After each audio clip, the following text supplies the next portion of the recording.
Brett Perigo, tonight's second place finisher. Plenty of fans here, Brett, and a solid second place finish. Yeah, I got to shout out the Turn 2 Terror Boys over there. They're all a bunch of good guys to hang out with, talk to. I really like them.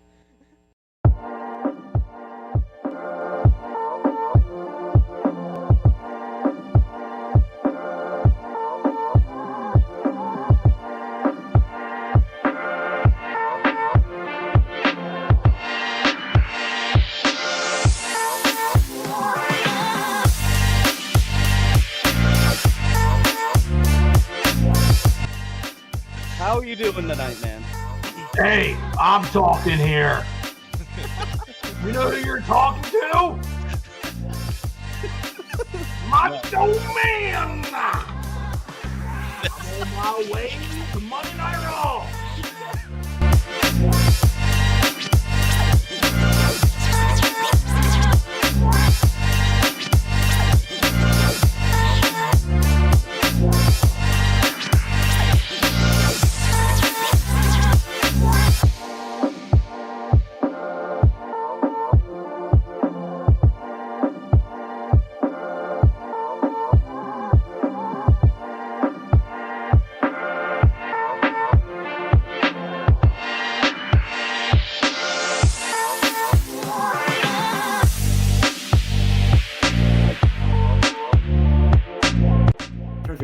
To the second one. Your choice. It's a trap. I feel like it is. I feel like he's setting up fights in the front stretch is what he's trying to do.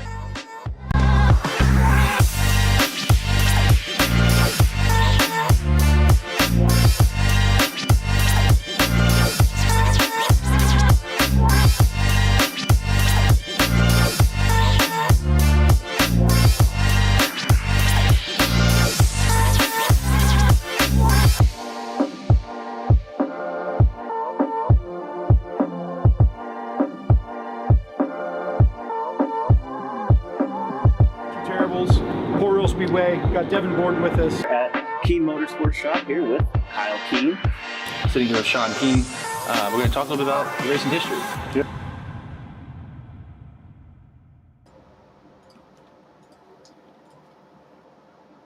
Monday, October 14th, 2024. What's going on? I am Jimmy here with Chris and JayZ. We are the Turn 2 Terribles. Thanks everybody for tuning in tonight. We see you guys in the chat. Brad, Marie, Santos, Matt, Ken. What's going on, guys? Thanks up, everybody. We got a great show for you planned tonight. We have Jordan Givler, who's going to join us. Second time on the program. He had a pretty eventful Saturday night. We're going to talk about that and how his 2024 season went and what future might hold for them. And then we'll also recap the Outlaw race at Lincoln. Take a look at the last few races for the High Limit Series as they closed out their season this past weekend, and look at their point standings, and then take a look take a look ahead here this weekend to the Lincoln 50 lapper that was just announced, and more. So, Chris, JayZ, how are you guys feeling on this brisk, breezy, chilly Monday fall evening? I am great. JayZ can't talk, so that's great for all of us. He's the only one that went to a race this weekend. Yeah. So we can't even talk, but he can't talk, so we should capitalize Jimmy. How are you? I'm good. I'm good. It's trying to keep warm, a little bit of a cold, weather shock here going on. It's really starting to hit fall now, but it looks beautiful for next weekend. That's for sure. We'll see if JayZ here can get his stuff here going. But yeah, thanks everybody for tuning in. As always, if you got questions for Jordan or comments or whatever, put them in the chat. We're gonna bring him here in a second. Dakota says, I hope Chris talks a lot like he did at Diga trying to come up with cartoon strategy. Yeah, if only Dakota would take his own advice and listen to his crew chief, he'd be better off. Can you hear me? Yes, we got you. By the way, I went out and mowed the lawn tonight. It was a great night to mow the lawn. It was beautiful. It wasn't so damn hot. Got it done. Yeah. May hope for the last one of the year. It was great. It was very windy. Everything in my backyard was blown all over the place today. But it's getting. I'm not ready for 30-degree nights. That's for sure. All right. Without further ado, let's bring in tonight's very special guest, Jordan Givler. Jordan, thank you so much for joining us. How are you feeling tonight? Not too bad. Got to be honest, little maybe TMI, but my balls hurt. I was not expecting that one. So I guess that tells you how hard that shot was on Saturday night. But no, I'm feeling better here. Better than this morning and definitely better than yesterday. Ribs are still a little bit sore on the right side. Left arm's a little sore, but definitely could be far worse. So fortunate to be here talking to you guys tonight.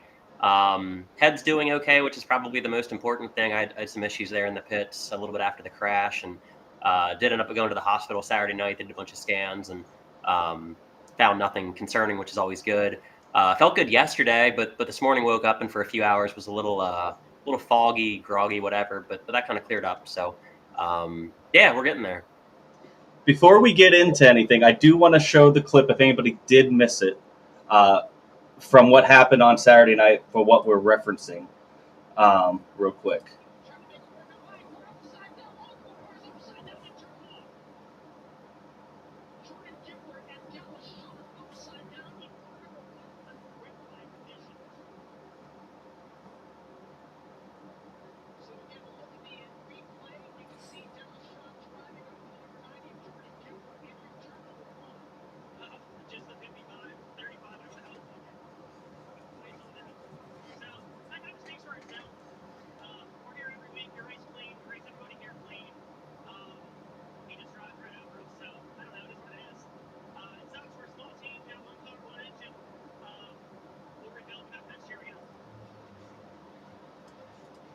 All right, I did want to just show that real quick. Glad to see that you are okay. I just heard it now that I'm listening to it at headphones. You can hear when the wreck happened. You could hear, at least I thought it sounded like the motor was hung open. So you want to give us a little bit of what happened there? Yeah, before we start, I just have to say, if you would have told me that we would come out of Outlaw weekend in the fall and I was going to be one of the most logical guest choices, it just blows my mind, man. But here I am, right? Not the way maybe I wanted, but yeah. So, I guess I'll kind of back up before we get to the track. We kind of put ourselves in a decent spot, actually. We were racing before a transfer spot when that happened. So we timed okay. Not great. We were 14th in our group, which we're starting 7th. You can see the transfer spot in front of you with the fire off. So, You're cutting out a little bit. Yeah. Can you hear me? I think we're losing audio. You got me? Yeah, now we got it. Yeah. Okay, sorry. Yeah. No, just saying we did put ourselves in a decent spot. We started 7th in a heat race, so not ideal, but at least when you can start with the transfer spot right in front of you, if you can get a good start, maybe you can put yourself in position. And I think Crawley spun out, and at one point we restarted 5th right behind Shots. And we were racing with Trout for 5th. We had 2 restarts there. We fired off 5th. Trout was 6th, and he killed me on both restarts, and just couldn't keep up with him. But we were there, so I don't know that we would have been able to transfer through the heat race, being honest, maybe. But it was kind of looking like we were going to put ourselves in position to be starting in the top 4 in the B, which, for a team like ours at an Outlaw show, I guess I'll be a little realistic and say that probably was going to exceed our expectations. And at that point, you just hope you can do what you have to do in the B to make the show. So we'll definitely take that as a positive out of the night. Wasn't, the fastest car there by any means, but we were close enough to maybe doing something. So that part was cool. Yeah, I mean, the wreck was definitely the hardest hit I've ever taken yet in a race car. So definitely feel a little fortunate to just be in the condition that I'm in right now, which is not bad at all things considered. Yeah, just kind of, like I said, racing, trying to chase down Trout. And next thing I knew, I had a car virtually in my lap. And unfortunately, I guess whenever he made contact with me, it must have shoved the dash and the hood forward. I'm not exactly sure. It was actually Danny Dietrich that figured out exactly what happened. And I wasn't feeling the greatest, so I wasn't too much around the car right after the crash, but somehow the throttle hung open. So I was not in it, but as soon as we hit, I don't know if the steering broke or something broke in the suspension, so the car just veered right, and it was wide open into the wall. So that was hard. And then when we started flipping, I was telling Jimmy earlier, I didn't know I even got into the catch fence. A buddy of mine shot me a text yesterday with, he was standing outside and he's like, dude, look how high you hit. It's like, I didn't even know I hit it.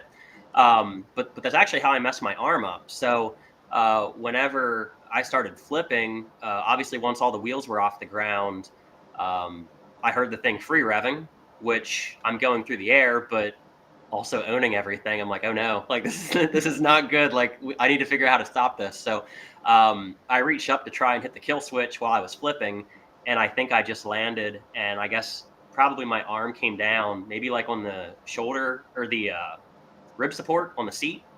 I don't know. That's all I can make sense of when I came down. But yeah, so when I stopped, the thing was still screaming, and I went to reach up, and here, I guess also when we made contact, the kill switch is mounted to, like, we call it the ignition plate. So it has our tack, it has our mag box. It's all one unit that comes through the dash. When we hit, that got knocked off and fell on the injection.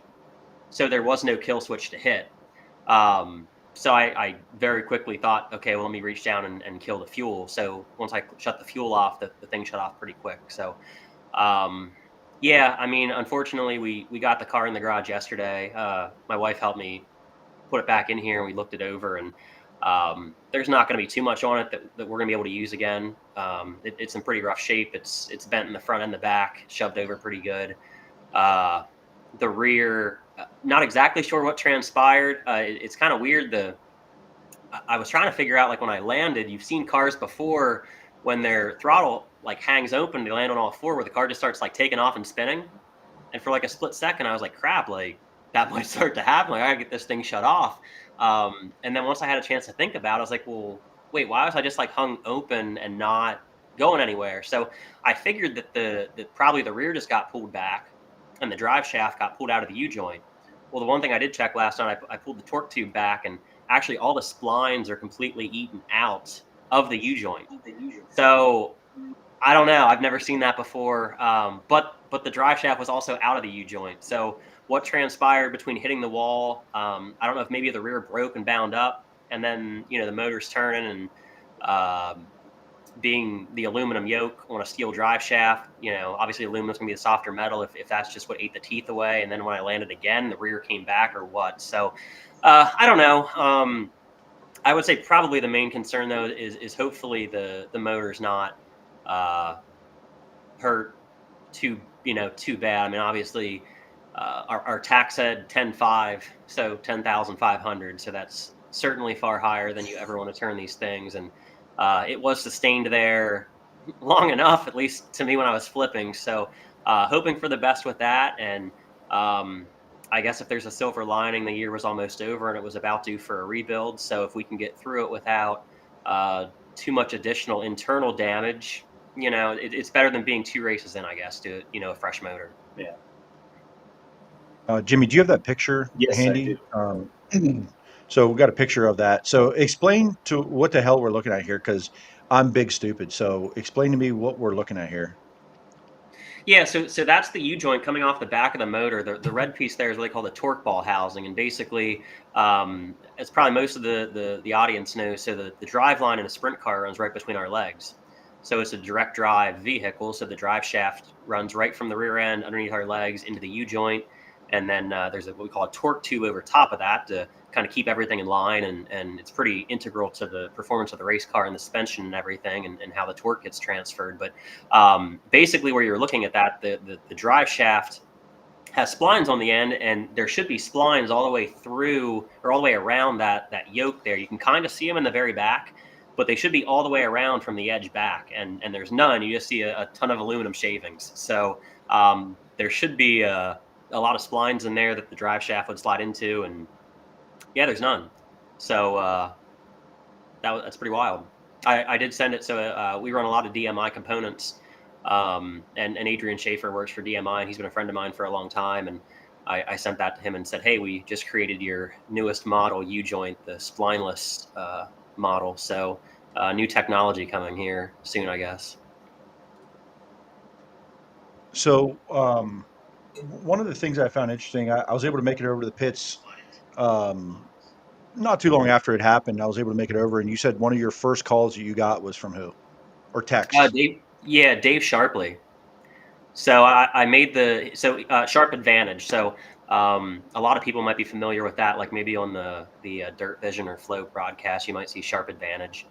So fortunately, 2 years ago, I got a new Ultra Shield seat. And before I brought it home, my dad and I actually went out to Indianapolis where Dave is, and he does custom mold inserts of your body. So you go out to his shop. It's like a 2-day process. He pours the mold, and basically it's a cushion that we sit on that forms to your butt, your back, all of it. And the goal is to reduce back injuries and neck injuries. So definitely very happy that I made the decision to go out there and see him 2 years ago. Didn't necessarily take a hard landing on all fours Saturday night, but you never know how bad something could be, right? And then same with the padding on my shoulders, the padding around my headrest. He actually takes time to build the headrest out so that, the more foam you have beside your head, the more you have to absorb an impact. And I was telling Jimmy before we started, for as hard as I hit that wall wide open, I felt very little in the moment. So that's what you want. And Dave is like, man, he's a safety guru, and he's very serious about it. But what he's brought to sprint car racing from the IndyCar world, I think, has probably helped a lot of guys. And I can't help but feel that between that, the seat that I've got from Ultra Shield, obviously the head and neck stuff, and Ryan Linder builds a super safe race car with these X1s, definitely helped keep me safe. And I had to joke with him. So when I was out there getting the insert poured, we were talking about how important the seatbelt location is, that he has seen a lot of guys mount their belts incorrectly. And one of the things that drives him nuts is the crotch belt. In the past, that was always a belt that wasn't really adjustable. Like, you would set it to a certain length, and then the only thing you had to adjust was your hip belt on the left side, and obviously your shoulders to tie down, but the crotch belt wasn't adjustable. So it was always next to impossible to get it really to the correct tightness when it's already just set, because you have to have it free enough that you can connect the rest of your belts, because if it's too tight, you're never going to get everything kind of latched together. So whenever we were out there, he showed me new belts that Ultra Shield just came out with after Darren Pittman bought the company. And it had, I guess I'll call it an adjustable crotch belt, or it's one that you can actually pull up and it tightens itself. So it's the seat belts. I don't know how many people have seen the newer ones, but there's actually a ratchet mechanism that we have a little 1/4-inch drive ratchet that I can actually ratchet my belts tight after I latch in. And I can pull the crotch belt like snug as I'm ratcheting the hip belts tight. So I had to, he messaged me there literally. I mean, it was when I looked at my phone finally after the crash, 2 minutes, I guess, maybe after I wrecked, that message was there from him, asking if I was okay, which I thought was awesome. Cause certainly I'm not a big time customer or anything, but I think that just kind of shows you the kind of guy that Dave is, and making sure I was okay. Well, then Sunday I did have to send him a message like, dude, my nuts hurt. Like, you were right about this crotch belt, but like, these things are throbbing. Like it was a shot. So, but yeah, definitely thankful for making that trip and what Dave's brought to the safety side of sprint car racing.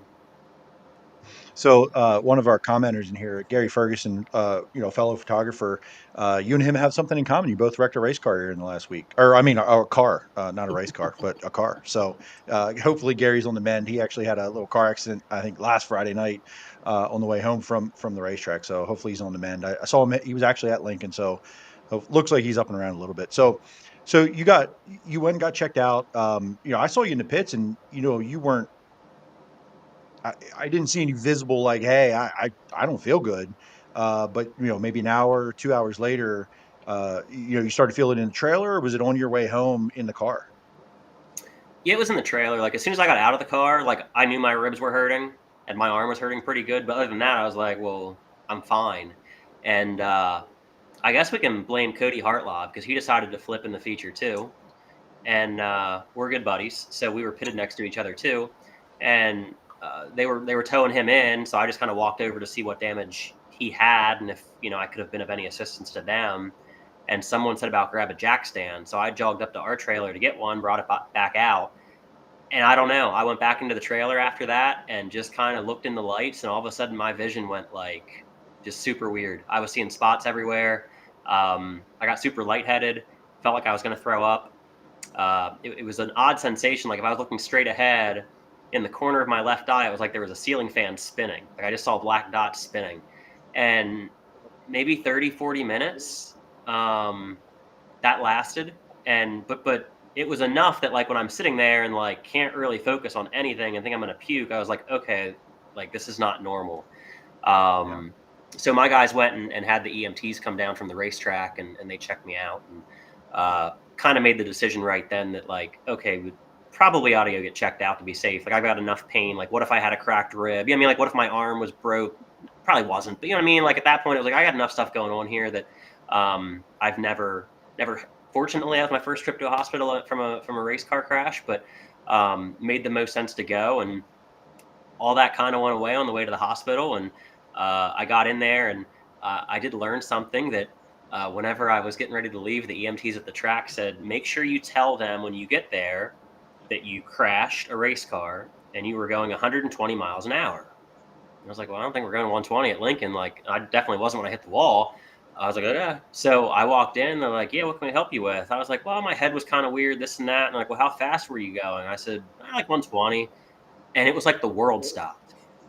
Like there's like 3 or 4 nurses just sprinting. They run out, they put me in a chair, they wheel me back. They're like, take all your clothes off.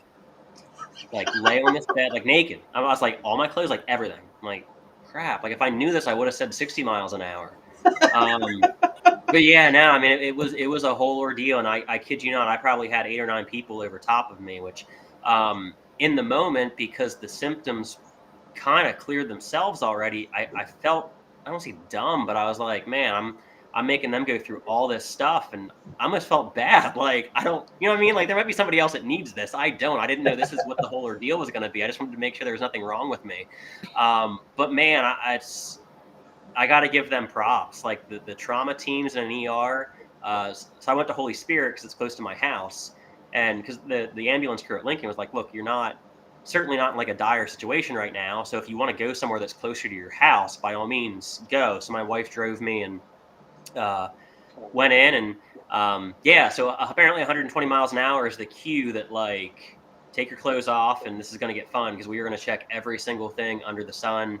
Like did ultrasounds in my eyes when I told them I had vision issues, CAT scan, the whole 9 yards, and definitely a wild experience. And I guess I'm glad I got to experience it and not be in a worse condition, right? So definitely props to everyone there in the medical profession of how they react and how quickly they react. And it was eye-opening. So hopefully I never have to experience that again.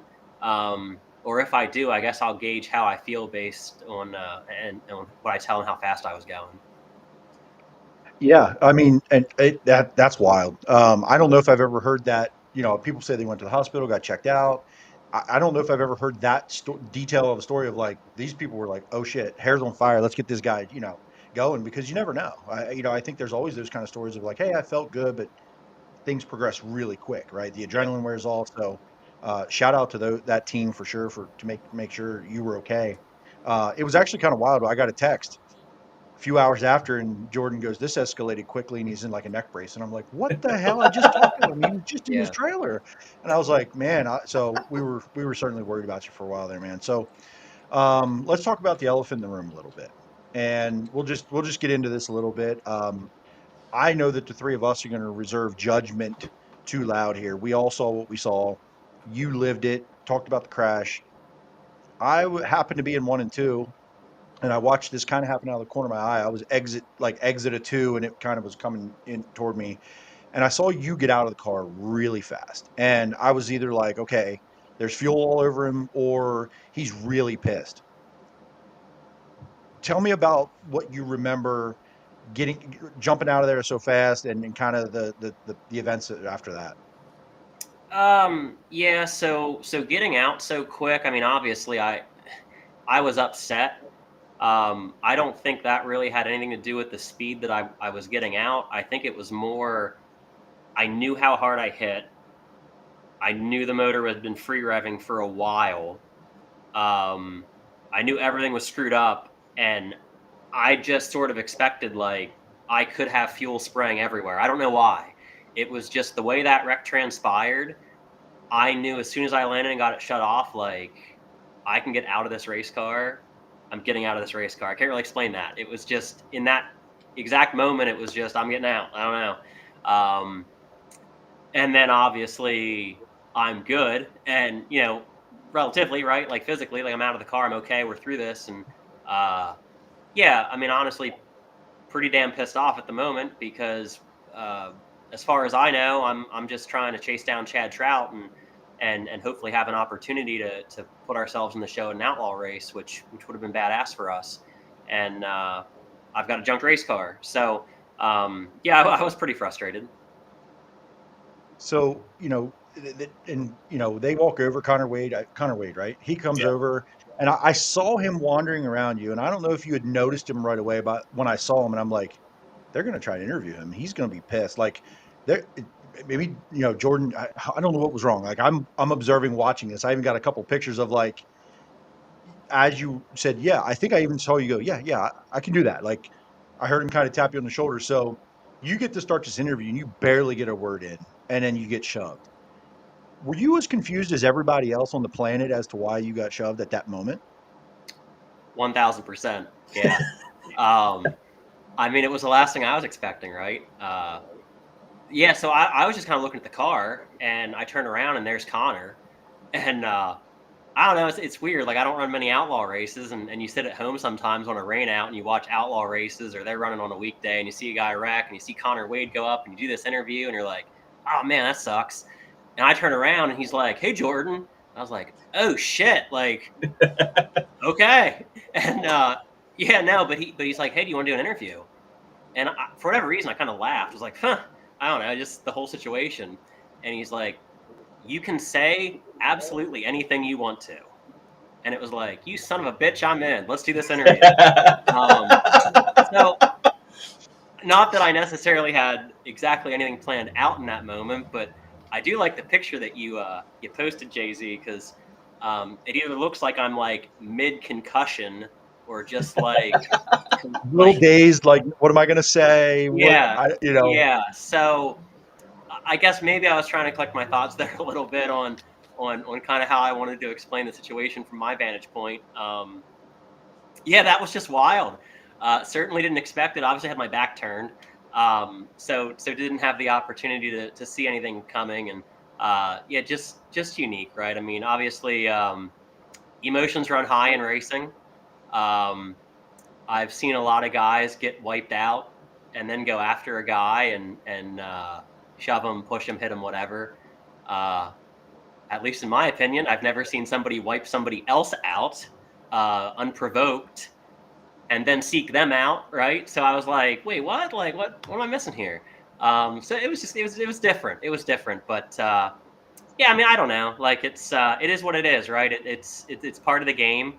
Like I say, emotions run high, and I don't know. Like I read a couple comments that honestly, like throughout the night when I was laying in the hospital waiting for them to read the results, and I have the stupid neck brace on. That honestly, one of the other things that hurt me so much was my damn Adam's apple yesterday, because that neck brace was so tight for hours. Like, man, like this thing hurts. But anyways, I'm laying there like straight up trying to read my phone just to like pass time, and obviously I'm starting to see some comments roll in, and I don't know. I saw a couple that were like, he's such a pussy. He should have hit back or sent back or replied, like it's a sad world when a grown man doesn't do this or that. I'm like, I don't know, like.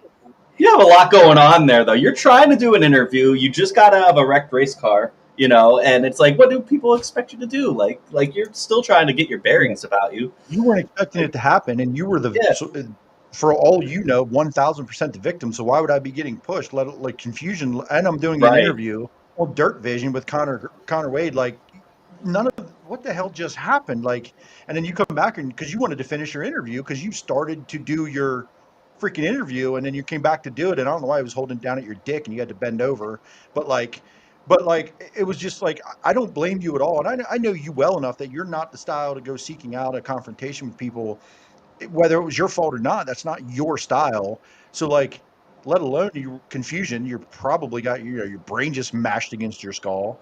So like, I totally understand and all of us were like, what the hell just happened? Why are you so angry?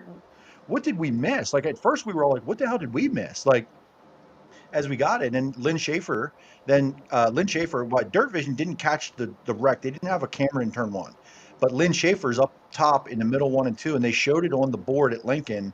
He ran up it was probably 15 minutes later. He got down off of his perch, ran up to the booth, and handed the video over, and they played it on the board at Lincoln, and people were like, holy shit. Like, because if you didn't see it, you didn't see it. And everybody was like, what? Everybody was even more confused then as to why the hell this guy would be mad at you. Like, how on earth would he be upset with you? So, like, all of us were kind of that same way. And his dad, I think, came out on the track and didn't make it any better. He was pissed off for whatever reason. Like, I think he was concerned at first, obviously, but then he was yelling and carrying on at you too. And no one understood why. So there was a lot that went really wrong there. And it sounds like it carried on in the pits, which is just insane to me. As you were kind of getting hauled back through the pits, it continued. An apology came out on Facebook, kind of to everybody. Have you heard directly from Dallas yet? I have, and I'll get to that here in a second. I want to jump back to one thing here. So sure, go ahead. And obviously being a dad now, so I've got a 10-week-old son at home, which has been a badass experience. But I also want to raise him like with the same values I was raised with. And I joked with a couple people because obviously I've gotten all sorts of messages, which I probably couldn't read 90% of them on here. But and my joke was like, if you know me and you've been around me, like I'm 140 pounds, I'm 5'6". I was like, I just flipped my dick off. I'd like to be confident myself, right? But like, I've never been the fighting nature because I'm not built that way.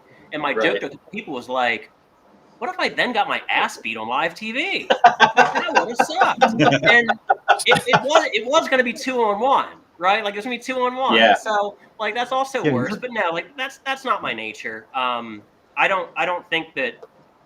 I think violence or fighting. I don't want to say violence. Like fighting is like rarely the answer, right? And I just even if I was expecting it, like. That's not my nature, and if that makes me a pussy or whatever, like I'll take that. But it's just not who I am. So and that's not saying that the shove means anything negative, right? I'm just saying like there were numerous people that questioned my response, and that's my reason. Like it's just not who I am. It is what it is. So and like I said, I thought in that moment, I thought that kind of summed the whole situation up far better than anything I could have said in that moment too. So it just kind of was what it was. But yes, so Dallas did. He reached out to me this afternoon, and did apologize. Very long message about the shove and all of that. And we sent a couple messages back and forth to each other. And yeah, like it's behind us. You know, it made for good internet, good X, good Facebook stuff, right? And you know, I would probably venture to say that he probably wishes he could take a lot of that back on Saturday night. Um, which whatever, you know, we didn't really talk about the start of the incident at all. Don't need to. I don't really care. I have my opinion of how it went down. It seems like all of Lincoln Speedway knows how it went down.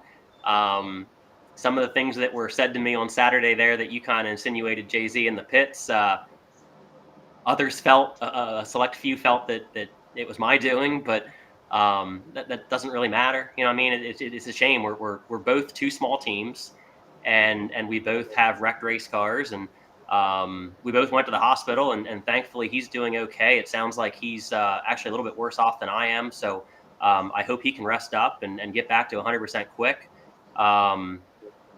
You know, it just a tough situation. So it at the end of the day, like, this isn't supposed to be, and you guys aren't doing this. Like, it's not a big sob story. Like, it's racing, right? Like, we're on the same track and we're going fast and we're trying to do the best we can. And unintentional, or like, which it was, you know, it wasn't like I'm just going to go in there and wipe out the 90. There's something like that. So it's racing. This stuff's going to happen. And if it wasn't for, you know, a couple little decisions there, I wouldn't be the guest of honor tonight. So, you know, it is what it is. It's all good. You know, we're going to race a lot together in the future, and it's just is what it is. It's racing. It's going to happen. You know, I've had run-ins with guys in the past. Everyone makes mistakes, and we're just going to move on from it. None of us are big enough to, of team perspective, like neither of us can afford to tear cars up. So to me, shit happens. Hell, he even offered to go out for a beer or something. So I don't know if our relationship's that far along yet, but we'll see. We might get there. But we'll no, give it a couple weeks, maybe. Yeah, but no, it's honestly in my world, it's all good. It was a hell of a 48-hour period here. But now, as far as I'm concerned, it's a non-issue. Shit happens. It's racing. You're going to tear stuff up, and we're going to move on to the best of our ability, and I'm sure they're going to do the same. And it's a wild scenario where you got interviewed on Dirt Vision Live, you got mentioned on Dirt Tracker Daily, and all over Dirt Vision and World of Outlaw Twitter, and not the way you wanted to be mentioned for sure. But I think everybody now knows a little bit about your story if they didn't before. And you know, again, it's not the coverage you want, but I think everybody can relate to that. Hey, we're low budget, we got one car, we have one motor.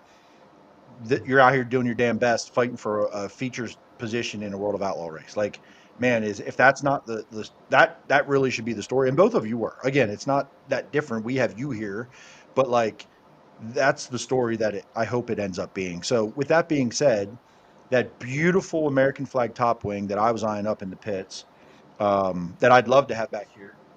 I might have to pay for it though. Keep an eye out on Jordan's socials, Facebook page, either personal and or racing. They're going to chop that up and get that thing sold off to help pay for some of the parts in the off season, and maybe some other things get posted. We'll see how many body panels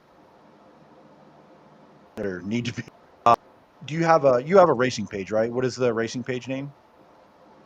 Yeah, the Facebook racing page is Acceleration Motorsports. It's spelled EXCEL Eration because I had to be weird. I thought it sounded cool and looked cool. So, but that's what it is. And I'll honestly, if you're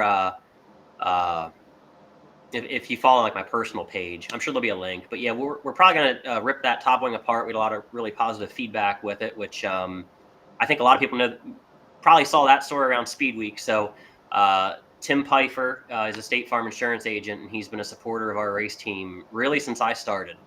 And Tim's son, Zach, was tragically killed in a snowmobile accident back in February, right before the icebreaker. And if you've seen the center of the front wing, we've actually had a tribute to Zach where he's on top of his Chevy Silverado at a truck show, standing up there. It's a cool picture. And we've actually had it on the center of the front wing because Tim's State Farm business has always been on the sideboards of the front wing. So Zach's truck was like patriotic and American themed. And it was actually Jake Scrignoli that came up with the idea with me, that Danny Dietrich's crew chief, and like, hey, it'd be really cool if we did something with his truck at some point, or with your car based on his truck at some point. And man, I thought Speed Week, 4th of July, all that was perfect. So it really was supposed to be just a Speed Week deal, but everyone loved it. And I was getting ready to take a little 3 or 4 week hiatus when we were getting ready to have Mason, our son. And I was like, well, screw it. Like, by the time I come back, it's going to be mid-August, and I don't really feel like, re-lettering the body or anything. So I was like, well, let's just stick with it. So, yeah, we got a lot of positive feedback with that car, which was really cool. It had a deeper meaning, really. So, some people asked about shirts this year, and I can say that we're probably going to either, maybe not this exact scheme, but something very similar, we're probably going to plan to do next summer. That will just be for Speed Week. His family is in the process of setting up a nonprofit charity to help families that lose their children unexpectedly, to help cover medical expenses, funeral expenses, things like that. So with it being still kind of fresh come June, July, and them not having that set up, I just honestly didn't feel comfortable selling shirts yet. But we are going to do merch with this car next Speed Week, with the goal being they're fully set up, and all the proceeds from that are going to go to that charity then next Speed Week. In the meantime, no one plans to destroy their wings, right? I was actually just going to put it up in the trailer at the end of this year and wait for next summer. But at this point, yeah, because we are, and again, it's not a sob story. We're racing. Like, any night you go to the track, you can junk your stuff. So it is what it is. It's a little bit hard. This wasn't exactly the position that I was assuming we would be in going into next season. We were just going to run next Saturday and call it a year. And honestly, the car that we crashed is right behind me.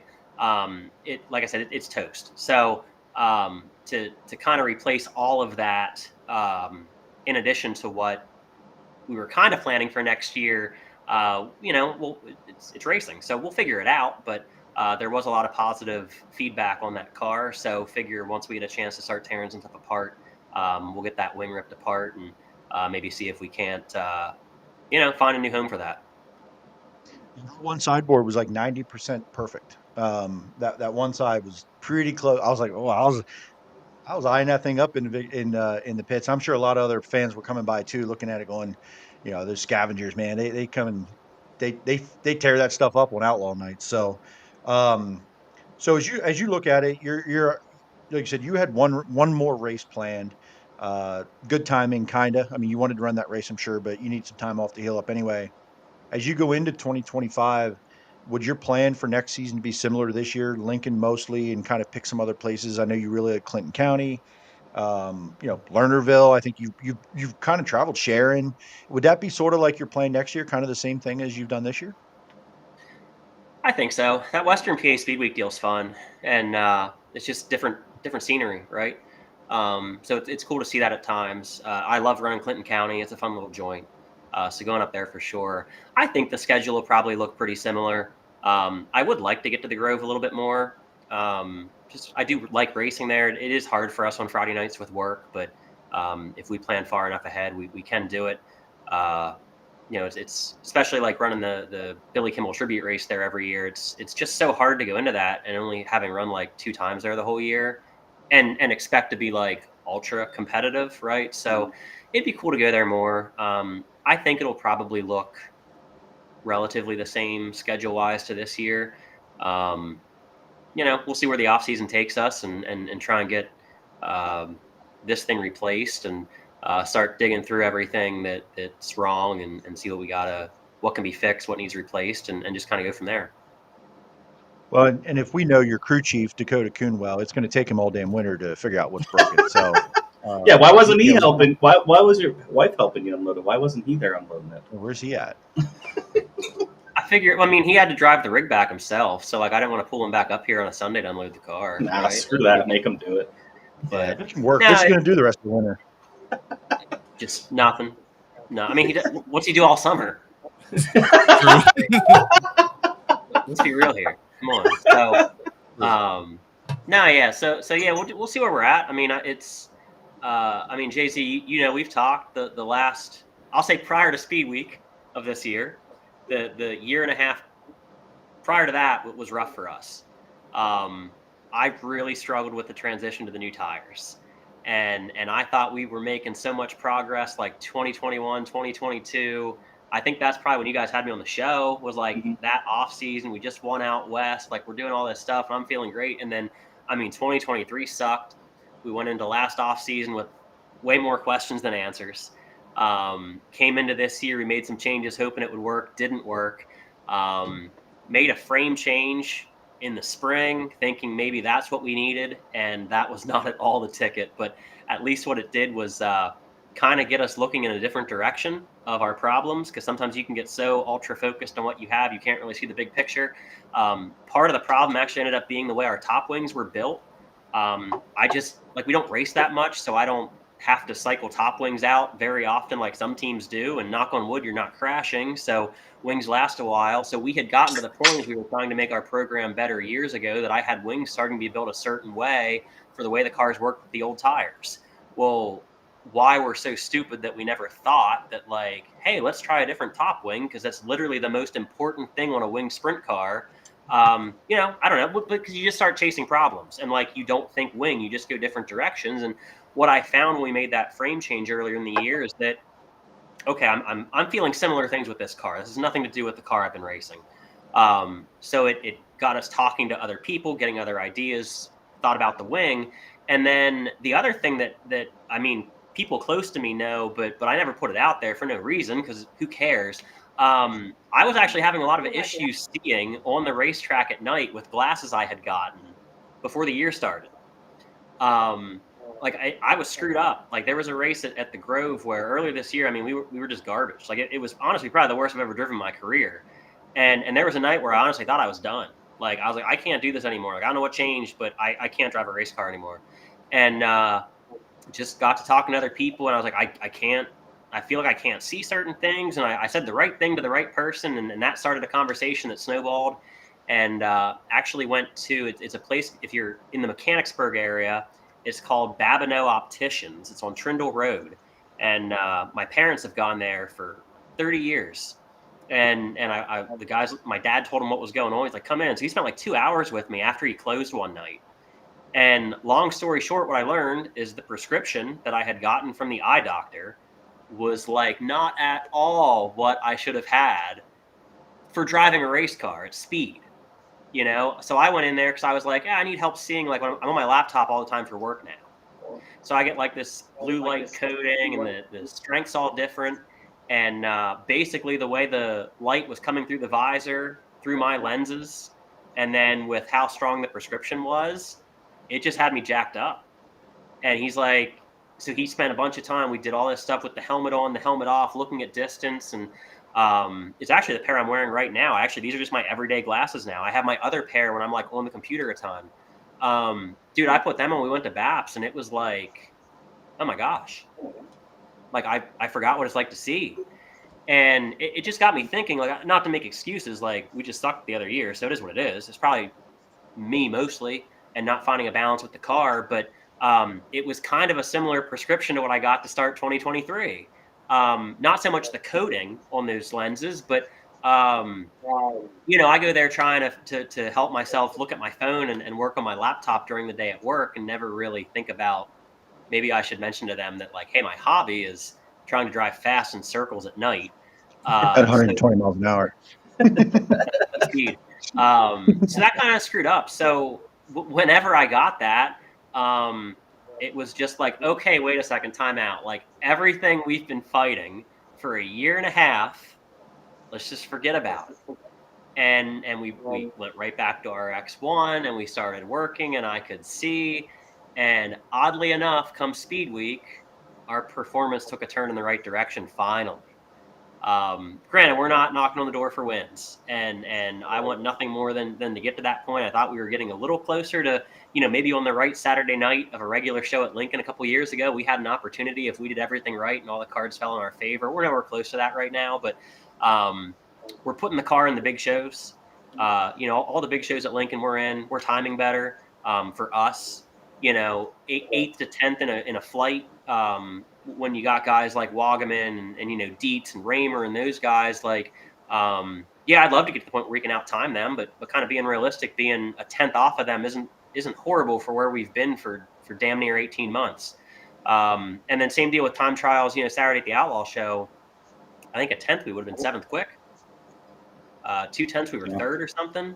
So like I'm not gonna, we want to get there, and I think we can if we stay on the right track. But we're finally getting to where, like, I'm having fun going to the races again, and we're having more speed when we're unloading. Because there was a period of time here not long ago where like the 90 was bottom of the speed charts all the time. Time trials, hot laps, like, don't worry, I was aware, and it wasn't fun. But thankfully, like, all my guys, we pick on Dakota, but him, Cordell, Jake, Alex. If they were doubting me, they never told me. And all the partners that we have on the car stuck behind me, and we dug through it. So something as weird as maybe the wrong glasses prescription and not being smart enough to think about a top wing, you throw all those together, and there you have it. So hoping that we can actually kind of just take, obviously we're going to be getting a new X1 to replace what was crashed, but kind of come back with the same package and keep tweaking and try and kick off 2025 kind of where we left off this year, and just try and keep getting better, and maybe a Lincoln win, we can stumble our way into it. Yeah, and what I love about kind of Lincoln the way it goes now, and I think this year you were at the Icebreaker, I believe.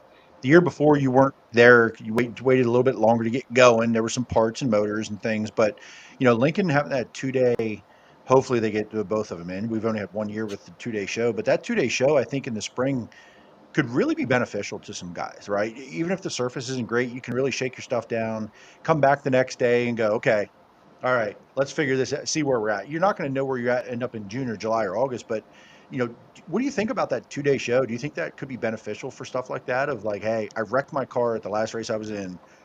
Don't even know if this thing will run, right? Like, I don't know what I'll have. Do you think that could be beneficial versus you show up on day one, something happens, you're done for the day, and you got to wait a whole nother week to come back? Do you like that idea? I don't like the idea of washing the race car when it's like 20 degrees after the first night. Yeah. But other than that, yeah, I mean, so you're right. Last year we didn't get to run. I don't think we came out till May. But maybe the 2 years before that, we ran the Icebreaker, and then we did this year. And I know for me, it's just like you sat all winter. And when you start from day one, other than the couple guys that are in Florida, at least you're starting off the same with everybody. When I come out in May, there's nothing worse than having sat a couple months longer than everyone, and then you feel so far behind.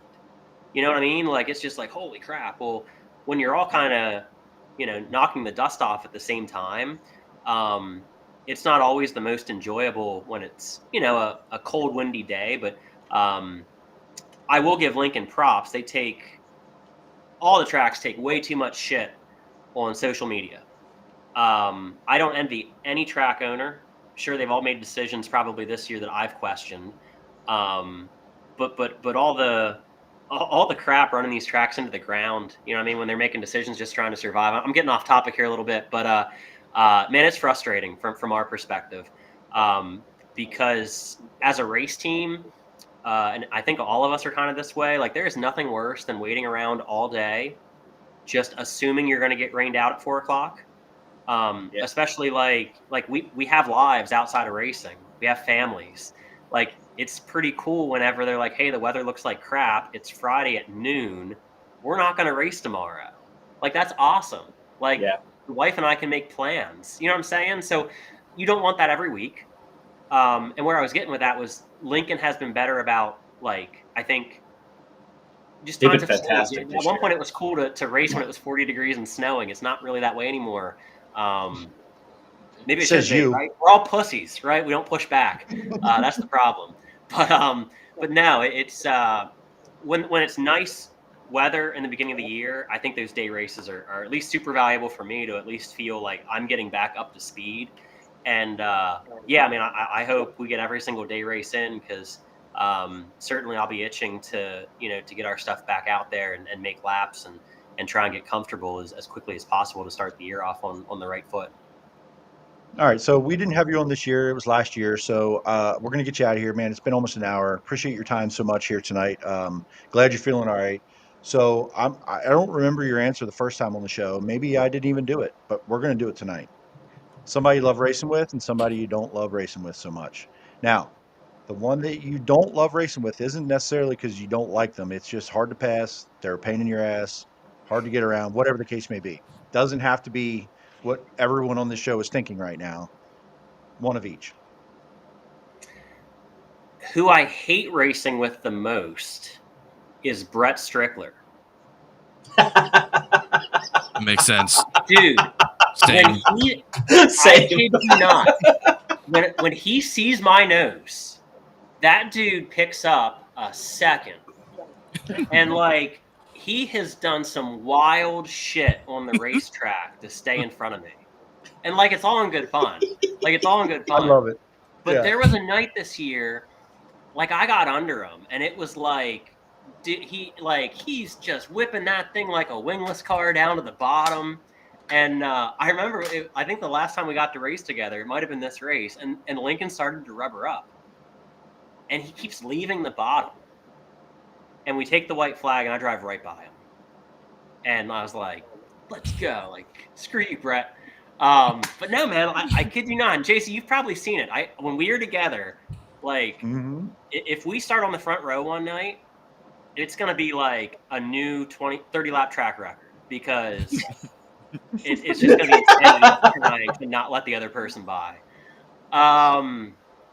Enjoy racing with? I don't know. I would probably say Hartlob or Wagaman, just because we're buddies. And if I'm racing with them, I'm having a pretty good night. They have their stuff together pretty good. So it's been a little while since I got to race with Troy. But now, I mean, like it's just it's all in good fun. A couple weeks ago at Lincoln, I think. I wish it was an A, but it was a B main, and Cody and I ran one too, and just had good fun with it. So. It's always fun to race with your friends, and yeah, Brett's in that category, but he also drives like a dick whenever I'm around him. So it's also really fun. That's because he knows what the text message group's going to say. If whoever beats the other, we all know what's coming. That it could be 10 minutes after. There's probably all of you go to your phones after to look at that text message thread of who beat who and who was talking shit to the other one. So I've seen it, I've heard it, I've been there. I can't wait to throw Kyle Keene into that mix next year, hopefully. I was going to say, if Kyle would bring his ass to Lincoln more, I can put him in a category. But, like, we don't race together enough to know if I like it or hate it. Like, we're always just watching him. So, I don't know. 2 out of the 3 of us run at Lincoln, so he's got to come south. We're not coming north. Fair enough. All right, man. Thanks, some sponsors. Jimmy, you go ahead and do this part. Oh, go ahead. You thank whoever helps you get to the track each week, and who's going to help you get back out there next year. Yeah, so Water Treatment by Design. And one of the things, like, I've been so fortunate, so many of these partners have been with me for almost my whole career. But Water Treatment by Design, Vector Industries right behind me on the hood, they were new to us this year, and I think Jim's going to be on board with us next year. Alloy Wheel Repair Specialist, Tim Piper, State Farm. Dresser's Auto Electric, Key State Ag Transport, X1, Don Ott, DMI. KH Suspension with the FK shocks. I'm probably missing somebody here. I'll just say it's because I hit the wall really hard, and I apologize. I do want to. We got Chris Frank before I wanted to bring this up. 410 driver Chris Frank said you got shot putted. I like that one. That's a good one. There's been a lot of good puns with this whole ordeal, so I'm hoping everybody can at least laugh about it here. I know things are a little tense, but.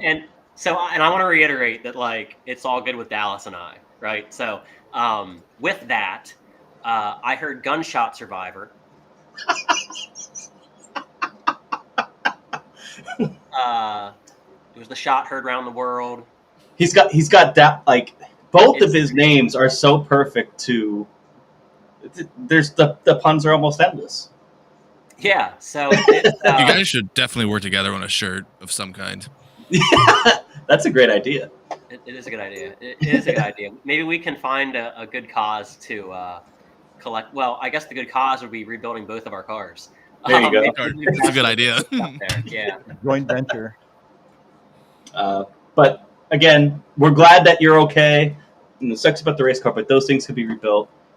Person can't. So glad that you and Dallas are both okay. And we thank you so much for taking the time to join us tonight after all this craziness the past 48 hours or so for you. Yeah, thanks for having me, and hopefully maybe I'm joining you after another Outlaw weekend sometime, and it's not because of this shit. Hell yeah. Yeah, We we would love that, man. We'll see you. See ya. Thank you, Jordan. Jordan Givler, everyone. Always a good time talking to him. Glad to see he's okay. We were talking a little bit before we went on air for a little bit, and just he was explaining some of that stuff in detail. He basically everything he said on the interview, and just pretty wild night for him, pretty wild weekend, and yeah. Let's see here. If I can figure out. That's great. Yeah, just so good for Jordan to be okay, and hopefully they get back rebuilt. Let's recap that race here, and let's see here. Let me get this right. I am. All right. Saturday night at Lincoln, World of Outlaws, Donnie Schatz takes the win over Carson Macedo and Buddy Kofoid. Outlaws sweep at the podium, womp womp. But then you got Danny Dietrich, Chase Dietz, Kyle Moody, Troy Wagaman, Anthony Macri, David Gravel, and Kyle Reinhart, your top 10. Your hard charger, Matt Campbell, plus 14 from 25th to 11th. This was a very eventful, very long, it seemed like, feature. I only got to see highlights, so JayZ, you were there. What did you see from this evening? First of all, look, another provisional starter got the hard charger. The world cries in unison, oh, it's not fair. All right, Should anyway. really be Kyle Moody.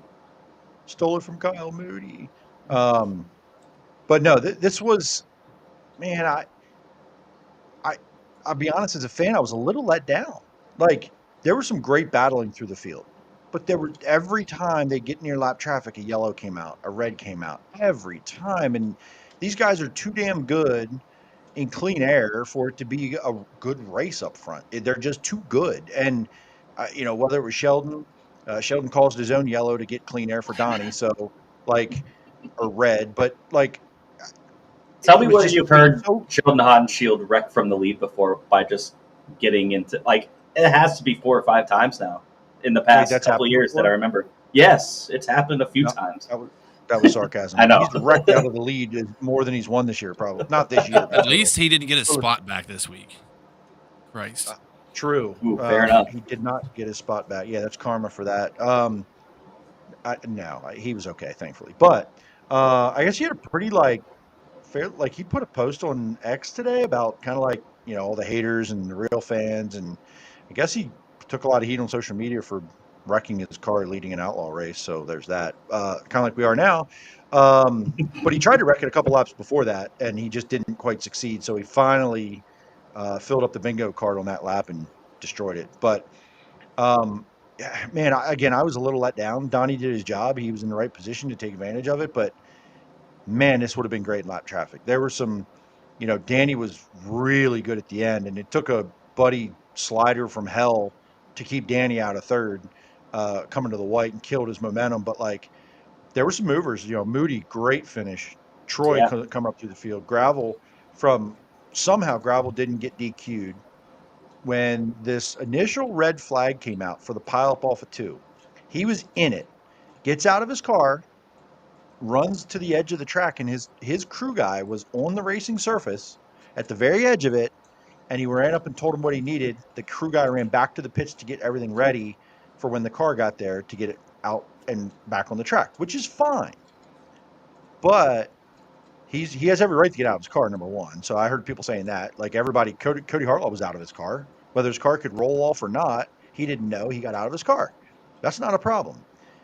Car goes back to the pits, unless you get out of your car and you're DQ'd right away or you're in for the night. But the fact that his crew guy was on the racetrack, didn't get DQ'd. You're not allowed to be on the racetrack. It's not an open red.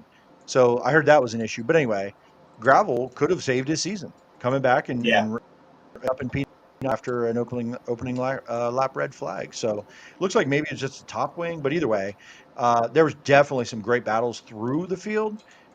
Just, man, I was really wishing for a better battle up front if they got the lap traffic, because that's what it needed. The surface was great. Fred Putney did a great job for a lot of race cars, and there were 37 front-wheel drive bangers there. Forgot about the bangers, to also put laps on the racetrack in a different way, and the track held up really well. Had to do, I don't know if he touched it all night, to be honest with you. So great event for Lincoln Speedway. Place was jam-packed. So glad people came out and supported it. The Outlaws actually put up a really cool picture that Trent Gower took of the front stretch, saying, hey, we might, the Outlaws, it was their account, said we might give you all, a hard time, but you can't something about you can't deny the passion. And it was great picture. I mean, the place was just jam-packed. So great event. Hopefully Lincoln Speedway made out, and it put on a good show all around. I'm not leaving there going, man, that sucked. It just sucks to get beat. I don't hate Donnie winning, but I don't love Donnie winning, and they kind of kicked our ass, to be very frank. But we were there. I mean, you look in that top 10. The top 3 is what we're all going to look at. But if you look at it, 4th, 5th, 6th, 7th, 8th, and 10th. Like, it's not bad. It's not the ass kicking we've had some weeks at some of these places. Just needed that next step up, right? And I think lap traffic gets there, because I think Danny, who knows, Moody, Chase, Troy, what happens. But it could have been worse for sure. So very happy they got the opportunity to do this, and I hopefully Lincoln Speedway made out well.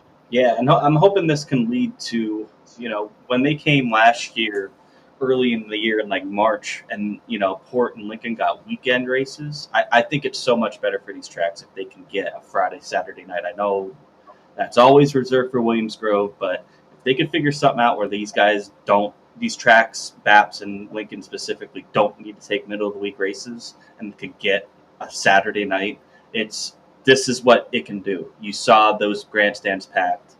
I mean, you're going to sell. So I digress. What happened to Tyler Ross? Because he started second here. It looks like he dropped 12 spots. I'm not sure if he was pretty strong all night. I'm not sure what happened to him now. I think they just missed it, to be very honest. He was outstanding in the heat, and the dash was just ripping in the dash. One picture I have off of 2 with the right. Oh, man, it was cool. But absolutely driving the piss out of it, and the car was there early. I think they may have just missed it for the feature, from what I gathered. I didn't see anything that jumped out to me, but I think they may have just missed the setup a little bit. Another one, Justin Whittle was announced to be in the 23 cars. Devin Gordon stepping away from that, at least for the rest of this year, to focus on some other things. And Justin Whittle got a chance to get in this 23 car.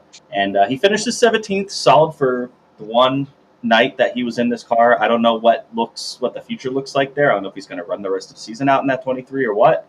But he looked decent. Yeah, he timed okay.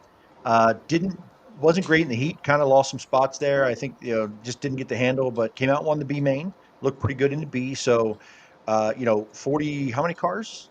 40. It was 40. Even 40. 40 on the dot. 16 cars went home, and he wasn't one of them. Right. Yes. So we've seen some struggles lately with that 23 and C mains and B mains and not making it. So I think they worked on it a little bit and got it good for the B and put it in the show. And that's what you can ask for on a track that, to be frank, that car hasn't run a ton at this year. They have, but Justin's been at 3rd time this year, 4th time this year? He doesn't run Lincoln very often at all. So, right. So I think that that's a great showing for them, and pretty pink race car, and for Breast Cancer Awareness Month they put it in the show, and it deserves to be there. So good job to them.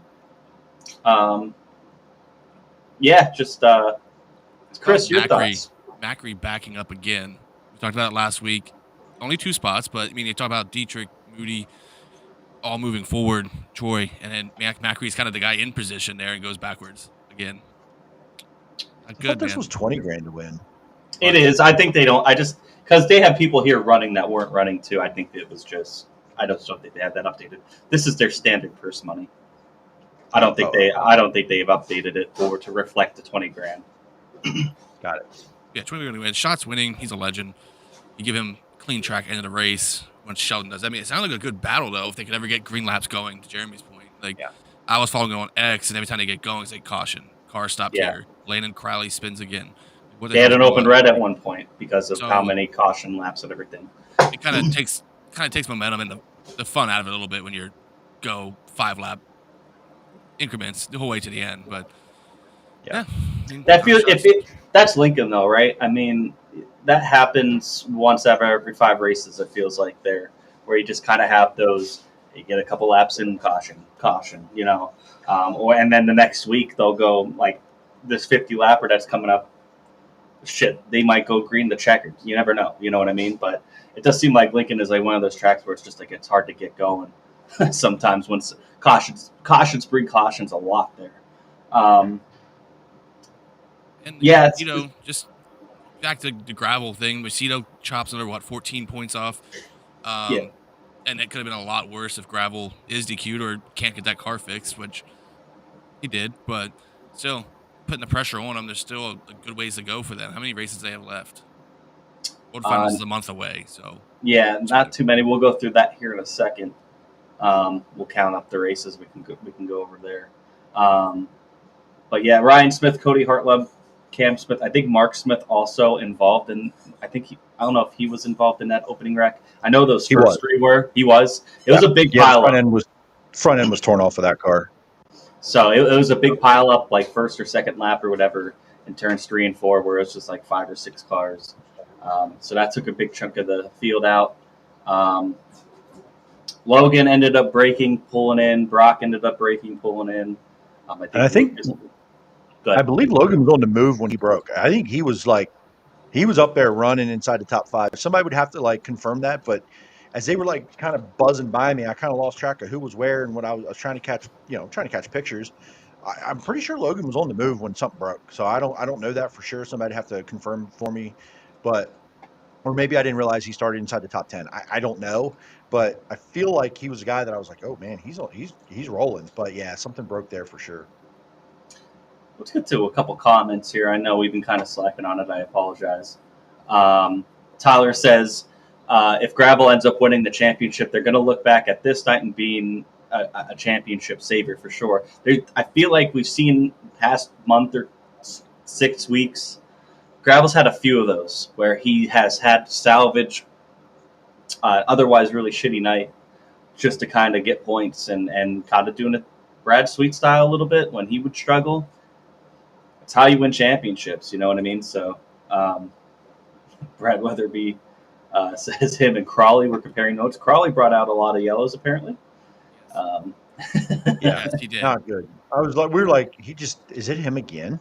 Like it was at 3 and 4, 2 laps in a row. After like once, and then on the restart he did it again. And I'm like, what is going on? Like, what is happening? This guy, and he had a good night going. Like till then, it was bad.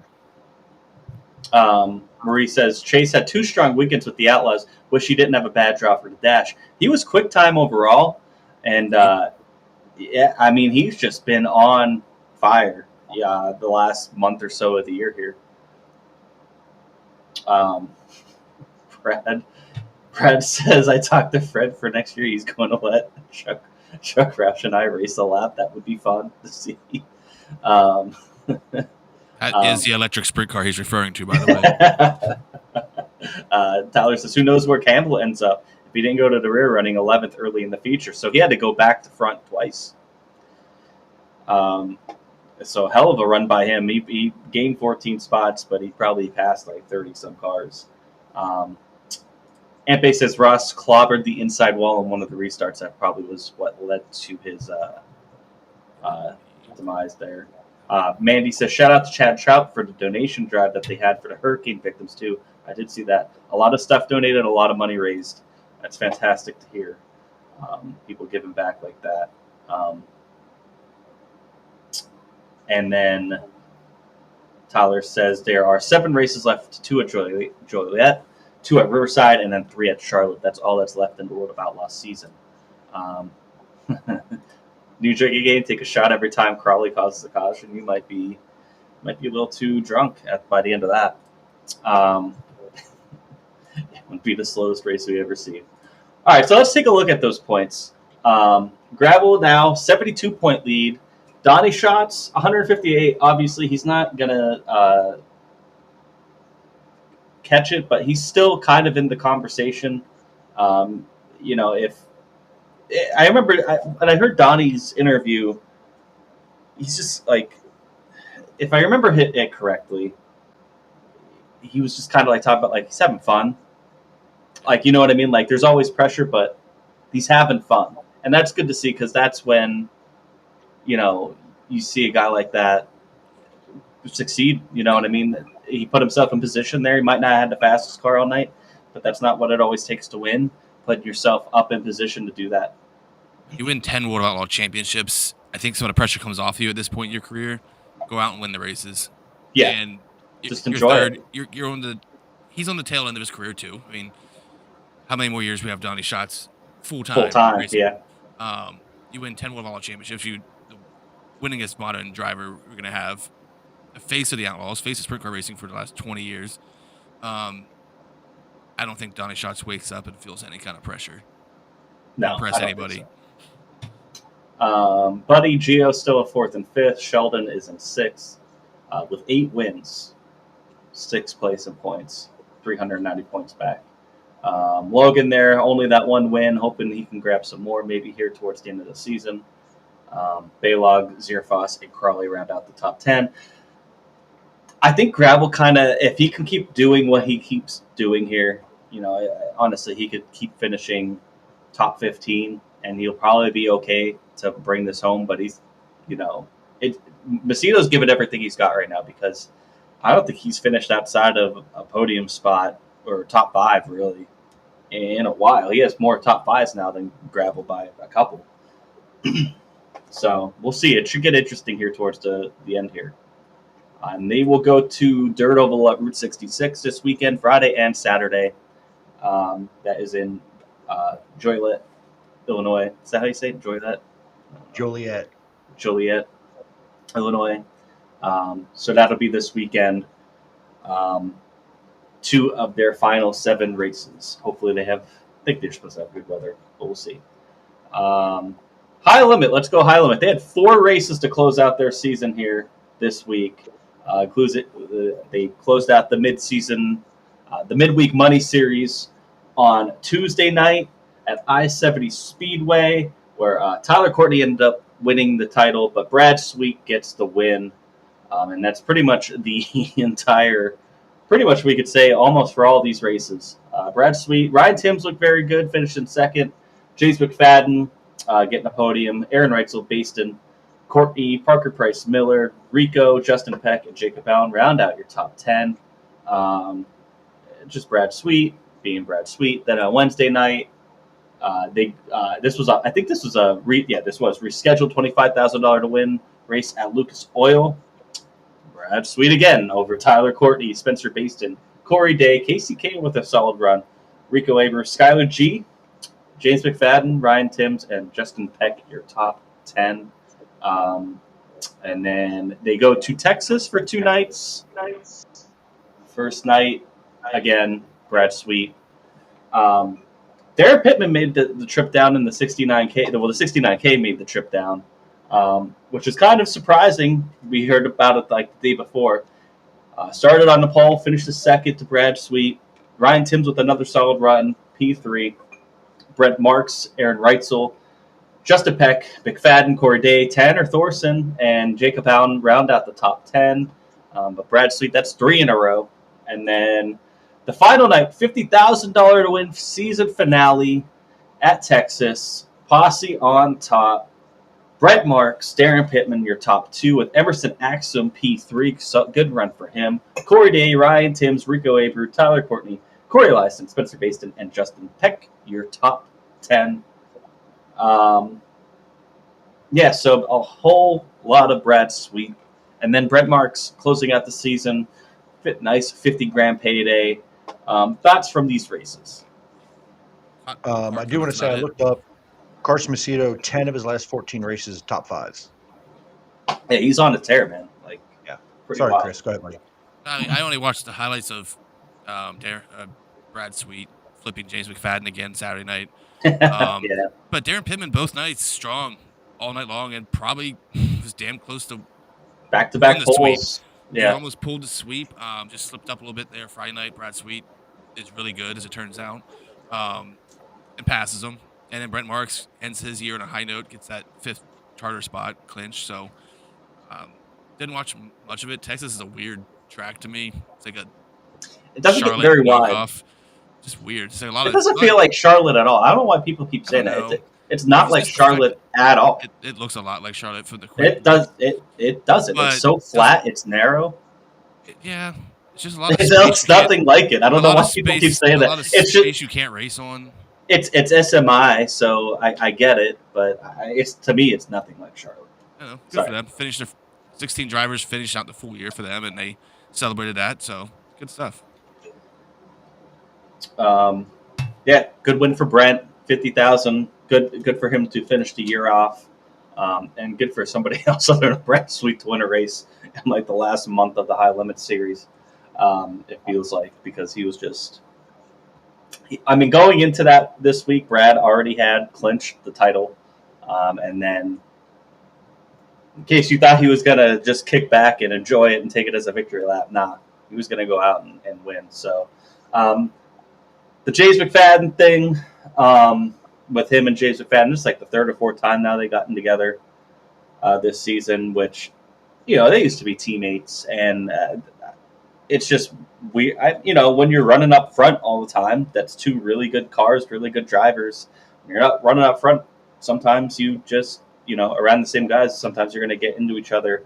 I don't think when Brad went low, he expected McFadden to kind of cut down, and just kind of caught him at the right time and sent McFadden for a pretty hard ride. And he was pretty emotional getting out of the car.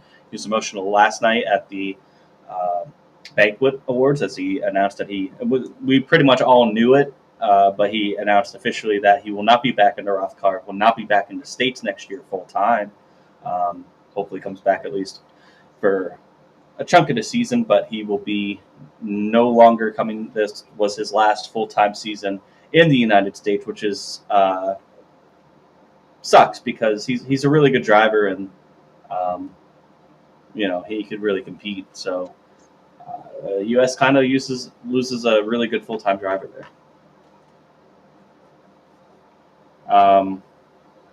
Any thoughts, JayZ? We are worse off in the States for not having J-Mac around. That personality, hell of a talent. We're worse off for it, man. It sucks, but I get it. I totally get it. Like, that's home, family, young kids. Man, go be happy. Go home. I'm perfectly fine with that. Yeah, sucks, but happy for him. It was cool to see the 69K go there again, and they were competitive right out the gate at a track that they were never at before. Polls 2 nights in a row. Wish you could get a win, but they're competitive with very limited starts. You can't hate that. So let's take a look at the final point standings. Driver standings finishes like this: Brad Sweet, Tyler Courtney, Rico Aber, your top 3. With Brent Marks and Corey Day 4th and 5th. Justin Peck, James McFadden, Spencer Baston, Parker Price Miller, and Corey Eliason rounding out the top 10. And then the midweek money series, Tyler Courtney wins that over Brad Sweet, Baston, Day, and McFadden. So we get a little bit of payday for that. Owners, if this would work.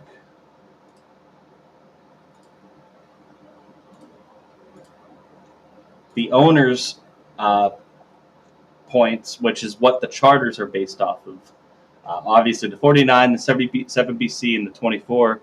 Now the 83 has a charter, and Brett Marks gets that 5th charter at the 19.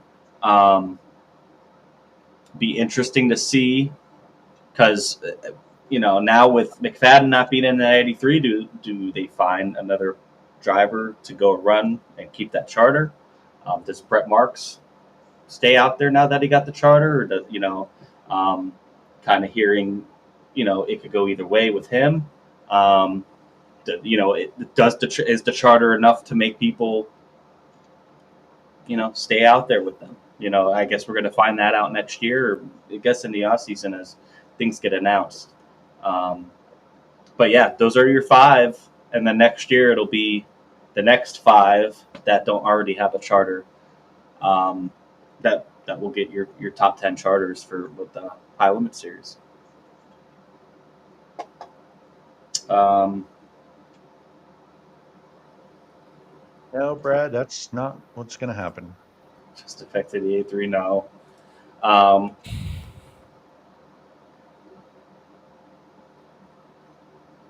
Yes, Corey Day is going to be going asphalt racing, so who knows what happens with that 14. I think there's pretty solid rumors there. They're all rumors, but it's been pretty. Seems like it's one of the worst rumors. None of these are.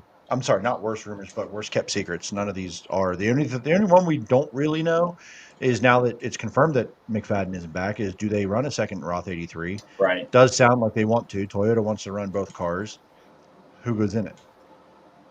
Randy has a good question here, and I don't know how to answer it. Is how does Pittman stay so sharp, not running many races? Being very good, just being good, just being that good. Lots of years of experience. Probably keeping himself in shape too, and just being good in a good car. I think it's impressive to stay that sharp. Like, very good race car driver and outlaw champion, but one of the more underrated guys in, I think, the history of the sport. Like, as good as he is, and like everyone gives him when I say underrated, I'm thinking like he's not a guy you talk about as an all-time great, or one of the Mount Rushmore or whatever, but like, to think about his career, and he's had success, but he doesn't get mentioned in the greats of the greats. But he's talented enough to be there. It just shows you how important that the chemistry and the opportunity and the everything go right for guys is. He can jump in a pretty good car and shows you what he can still do. He had the good luck of coming up through during Steve Kinser's peak and Donnie Schatz's whole career, the road of the Outlaws. So it's kind of bad timing. Like, if you're not in one of those 2 cars, you're not gonna win all the Knoxville Nationals and the National Opens and the Kings Royals and everything to the level that kind of makes you remember that. And then, of course, he kind of fizzles, ending his career, and you have Brad Sweet kind of taking off. It's like, well, shit. Let's take a look, I guess, towards this weekend then. And the 50 lap, the final 50 is what this is being dubbed as at Lincoln Speedway. Championship night, the final race at Lincoln for the year.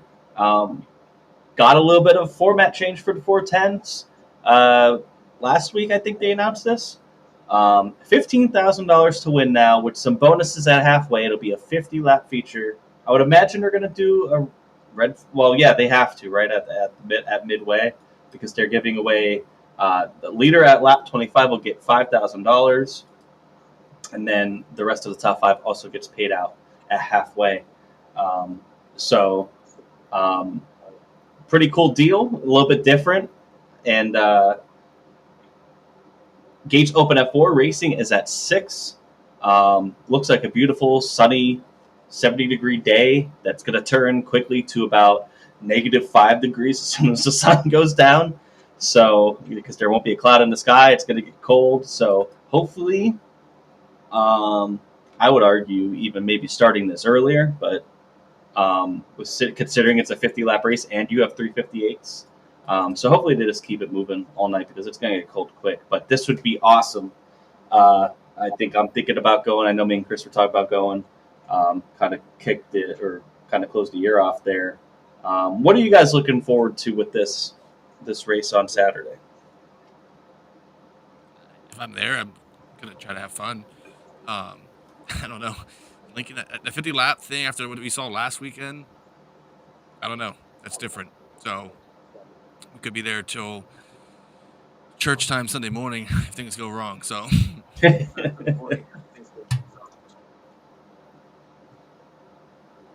JayZ, any thoughts? I think this is cool. Something different. I'm curious to see how a 50 lap race goes here. And extra payouts at halfway.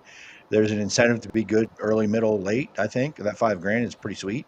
I'm kind of hyped for it, and I'm just as excited for the 358 show. They haven't been on the track in a little while. They got champion stuff to pay out. All those drivers are excited to get back at it, and yeah, I think it's a great way to end the season. Something different. Go ahead. No, just something different. I mean, that's Yeah. true, and it's doing its purpose right. You make these changes, you get attention. People say, "Hey, that's different. Let's go do that." And the weather looks like it's going to cooperate. So Yeah, 358 division will have an enhanced purse, and it'll be PA Speed Week format, so it'll be time trials. You know, quick time goes back to fourth in the heat races and all that, and a redraw. I thought they were gonna. I wasn't sure if they're gonna do like an invert or something at halfway, but looks like they'll just keep it straight up. But should be definitely interesting. I'm excited to see it. It's cool that it kind of came together so quickly, and that they're doing something special to end the year a little bit extra. Yeah. Chris, before we get going, Chris, let's talk about our partner here, Vertical for Life. You got to go to Cookout on what, Thursday? yeah, well, I went to Brad's right by the beat. He runs Vertical for Life. He had me over for chili and music. A good time, just kind of watching him smoke his. He just smoked brisket and knife to hurry up and get as many different chilies. There was a sweet chili that was supposed to be a regular chili, and I know Brad's still watching, and he jacked it all up. So it ended up being a sweet chili, still really good. But had to restart over, and then ended the night with some spicy chilies. A bunch of people hanging out, telling stories and stuff, and it's cool to get there with Brad. He's a good guy, and his not-for-profit, it's got a good cause. So I hope he said it was his biggest one. I think they had 15 gallons of chili worth of processing there. It was good time. Definitely want to do it again next year, and there's some more events I know that he'll be setting up soon, and I look to try to attend them. We get Jimmy to go eat some chili. Yeah, he was sending me pictures of all the meats he was smoking, and I'm like, oh man, it looks so good. Here goes 8 guitars and singers. I got booed off the stage. Turns out I cannot play guitar. Fun facts. I didn't even try, but if I would have tried, I would have got booed off the stage. So yeah, just check out Vertical for Life. They prevent, trying to help prevent veteran suicide and just helping veterans with mental health in general. Definitely check them out. Raising money with music. Yes. Very, very awesome thing that Brad does. Something very near and dear to him, and just really, really cool thing that they do. And we are glad to be, anything that we can do to help is nice. Jack's Shine Shack is in Dillsburg, November 10th. Salute to veterans. That's a Vertical for Life fundraising event. Sounds like. Oh, cool. November 10th. November 10th. What day of the week is that? That is a Sunday. Sunday fun day. Sunday fun day. Jimmy Jack's Shine Shack. And obviously, when we get more information, we'll share that with our page too. Yeah. Haven't gotten over there yet. It's not that far from me, 10 minutes or so. But I've probably driven past it. I have tried it. I think they usually have a trailer at the Williams Grove Fall Fest. Pretty good stuff. That will be on the group page soon. From 8 to 1, we'll definitely share that once all the information and everything's out there. But definitely keep that in the back of your mind. You'll be hearing more about that from us here in the future.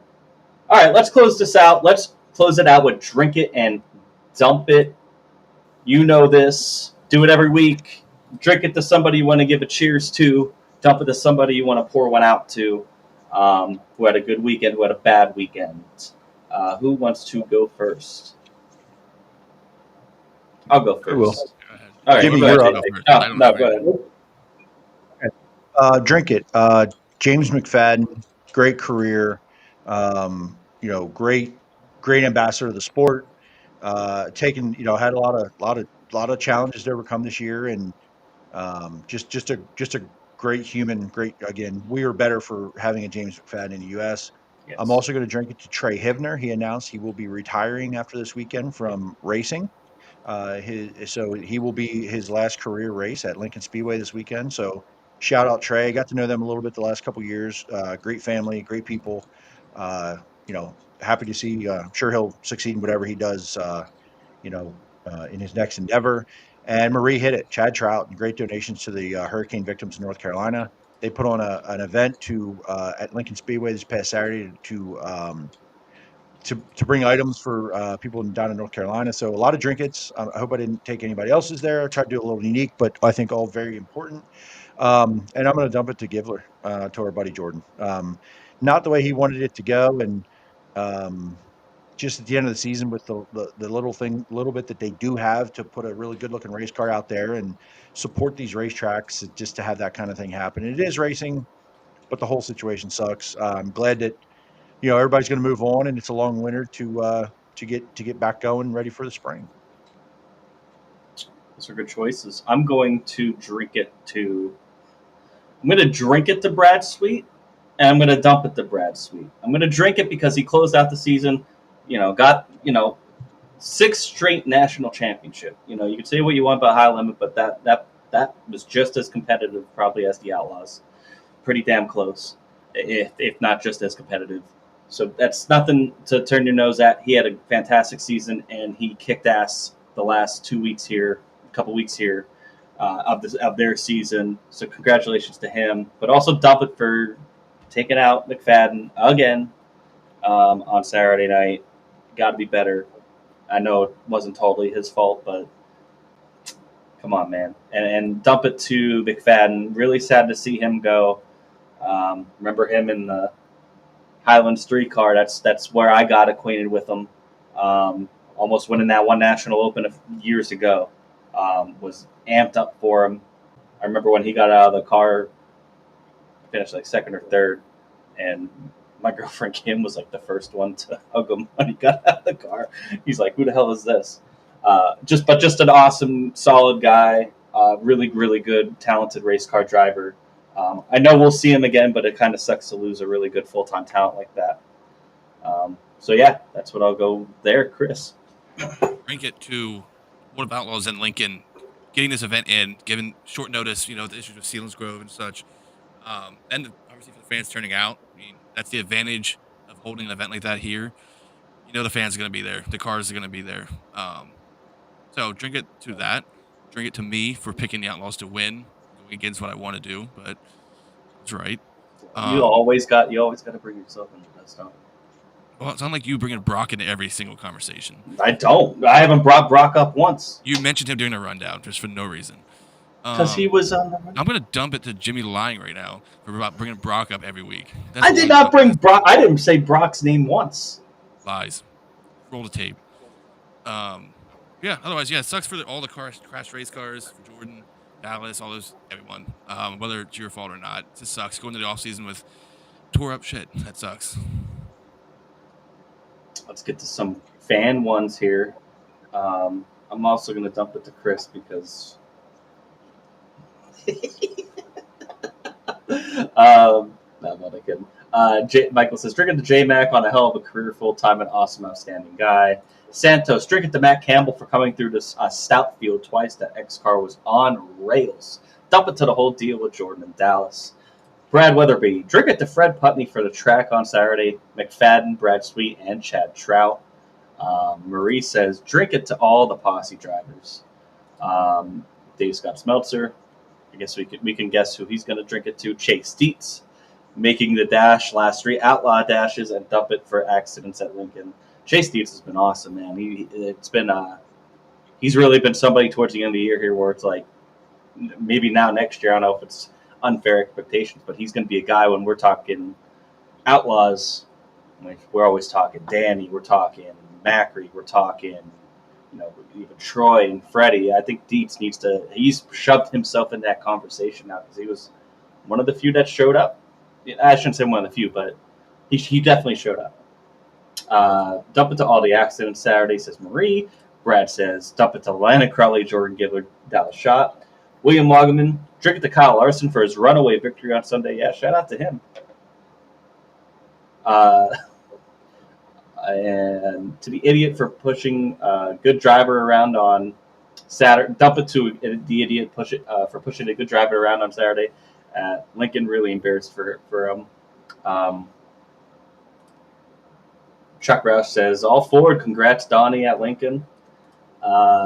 Mandy, drink it. Chad Trout for the Today Drive. J Mac for the wonderful career in the U.S. And being a great driver in whatever car he's in. Brett Marks winning. Duppet, Givler and Shop, Hodenshield, everyone involved in that early crash on Saturday, and all the cautions in general. Crawley for causing half of them. Randy, drink it to the young folks behind me. It was their first ever race, and they liked it. That's awesome to see. I'd like to hear that. Duppet, Logan Schuhart at Lincoln. Daniel Lee, drink it to Kyle Moody with a solid finish at Lincoln after being out of action mid-season. Yeah, that was great run by him. Dump it. Michael says, jump it to the rain for canceling some of the races this year. Tyler, drink it. Briggs Danner picking up another USAC win on Friday night. And then dump it to Briggs crashing on Saturday in the USAC feature. Thanks, guys. Thanks, everybody, for always participating in this. This is always fun. Thanks, everybody, for tuning in. Dave says one more time. Yeah, this is a good one. Drink it to Barry Jackson on one heck of a cur as he is retiring from the CJB number 5. And Dakota says, drink it for TK finishing in front of Critter. Dump it for Critter finishing behind TK in cartoons. Fun for you this week, DK. Fun night. Great. Thank you so much to Jordan. Glad to hear he's okay. Glad to hear Dallas was okay, too. And that they talked, that he issued an apology. That's not always easy to do. You could say what you want, but at least he at least went that far, and I think that's pretty solid.